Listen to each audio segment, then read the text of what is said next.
High friends, আমি Shovan. Welcome to my YouTube channel. এখন আমি আঁকা ওয়েব সিরিজটাকে নিয়ে কথা বলবো, মানে সিজন ওয়ানটাকে নিয়ে কথা বলবো, যেটা আজকে মানে 4th সেপ্টেম্বর 2025-এ রিলিজ হয়েছে। আমি যখন ভিডিওটা বানাচ্ছি ততক্ষণে অলরেডি 5th সেপ্টেম্বর হয়ে গেছে। কিছু করার নেই। সিরিজটা যথেষ্ট বড়, প্রায় 3 ঘন্টার মতো, 2 ঘন্টা 52 মিনিট প্লাস হলো এই সিরিজটার ডিউরেশন। কেমন হলো? ডিরেক্টেড বাই ভিকি জায়েদ এবং লিড কাস্টে রয়েছে আমাদের সবার প্রিয় আফরান নিশো, এছাড়া নামিলা রয়েছে, জয়ন্ত চট্টোপাধ্যায় রয়েছে, আজিজুল হাকিম রয়েছে। স্টার কাস্ট কিন্তু রয়েছে এবং যথেষ্ট বর্ষিয়ান অভিনেতা অভিনেত্রীরা এখানে রয়েছে। অভিনেত্রী বলবো না, অভিনেতারা রয়েছে। তা কেমন লাগলো? তাই এখানে দেখুন, ট্রেলারে কিন্তু অনেকটাই দেখিয়ে দেওয়া হয়েছে যে আকার যে ক্যারেক্টারটা, সে 1999-এ আসে, আবার কি সে 25 বছর পর ফিরে আসে।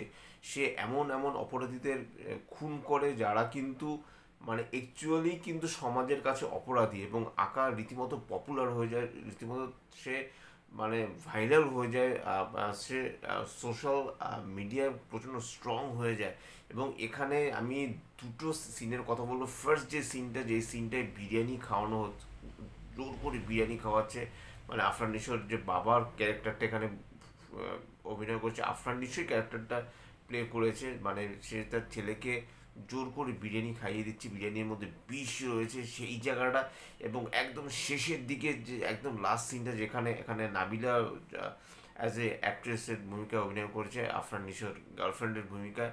এবং সেখানে একটা গাছের নিচে নাবিলাকে জাস্ট কোলের উপর রেখে এদিক ওদিক তাকাচ্ছে, মানে আফরান নিশো যার অভিনয়, মানে মাইন্ড ব্লোয়িং অভিনয়। এবং এখানে কিন্তু বেশ কিছু কমিক রিলিফ আছে, যদিও সেটা কম, সিরিয়াস ভাবটাই বেশি। কিন্তু এখানে যা ব্রুটালিটি দেখিয়েছে, মানে বাংলা ওয়েব সিরিজে এরকম ব্রুটালিটি, মানে আপনি আপনি না কিছু জায়গা আপনার মনে হবে আপনি বোধহয় স্কিপ করে গেলে ভালো হয়, মানে এমনভাবে খুনগুলো এখানে দেখিয়েছে। এবং সব মিলেই কিন্তু আমি বলবো যে আফরান নিশো অ্যান্ড আফরান নিশো, আঁকা মানে আবুল কালাম আজাদ পুরো নাম। এবং এখানে আফরান নিশোর যে ক্যারেক্টারটা দেখানো হয়েছে, মানে আফরান নিশো তার চাচার কাছে মানুষ, আজিজুল হাকিম তার চাচা হয়, এবং সেই চাচা অ্যাকচুয়ালি আফরান নিশোর মাকে ভালোবাসতো বলে সে চাচার কখনো বিয়ে করেনি। এবং এই যে তার লড়াই, সে একটা ডেলিভারি একটা সংস্থায় চাকরি করে, কিন্তু সারাদিন চাকরি করার পরও তার সারা রাত ঘুম আসে না। সে গান গাইতে পছন্দ করে, অথচ সে একজন ফেলিওর।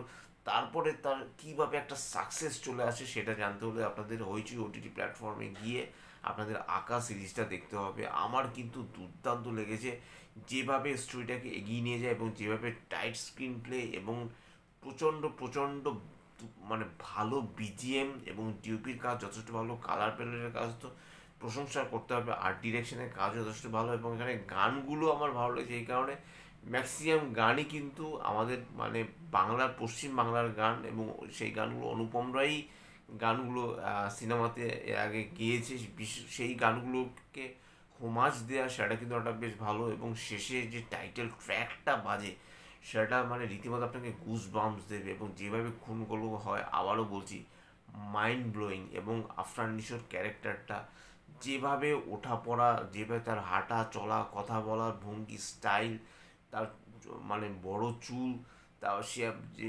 ট্রেলারও, আমি ট্রেলার রিয়াকশনে বলেছিলাম যে আমি কি ভ্যাম্পায়ার হয়েছে, যে সে দাঁত বার করে আয়নার সামনে দাঁড়ানো, এবং তার আহ, হঠাৎ করে ঘুরে পড়ে যাওয়া একটা চোখ এরকম পিটপিট করা, যেহেতু তার একটা সিজার বলে একটা রোগ আছে। আমি পুরো রোগটার নামটা ভুলে যাচ্ছি, কি সিজার রোগটার নাম, সেই রোগটা হয় বলে তার প্রবলেম হয়। এবং ফ্ল্যাশব্যাকে বারবার তার পরিবারকে মানে নেগেটিভে, নেগেটিভ শেডস আমরা যেরকম দেখতে পাই, সেই শেডসে সেই জিনিসগুলো বারবার, নেগেটিভ সেই শেডসগুলো তার কাছে বারবার করে ফিরে আসে।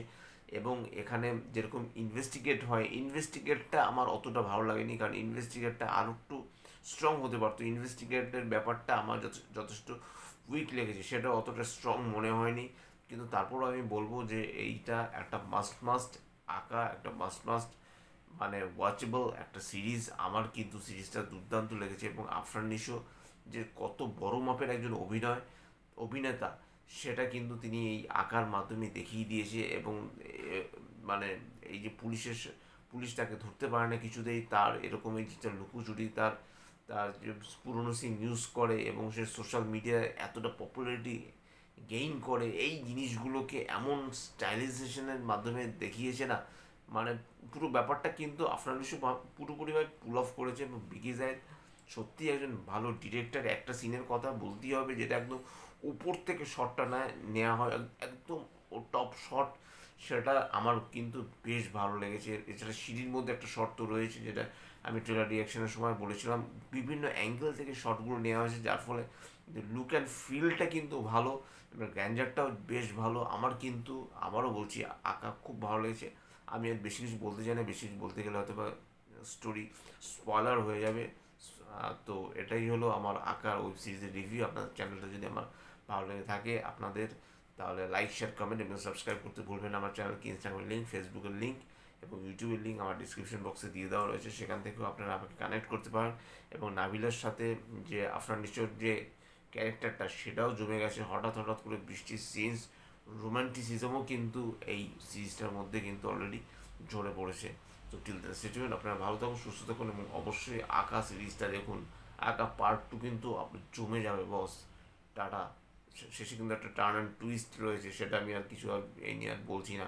Tata, love you, bye bye, good night.